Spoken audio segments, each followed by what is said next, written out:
वो कौन सा परिंदा है जिसका अंडा सबसे बड़ा होता है?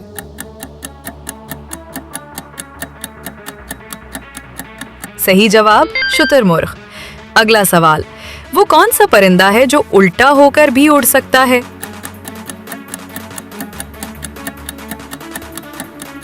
सही जवाब हमिंगबर्ड।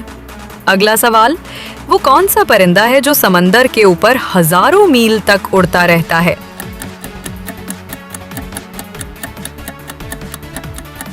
सही जवाब एल्बेट्रॉस। अगला सवाल, कौन सा परिंदा अपने परों से आग बुझा सकता है?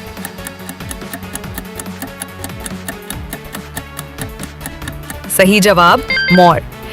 अगला सवाल, वो कौन सा परिंदा है जो पानी पर तैरने की सलाहियत रखता है?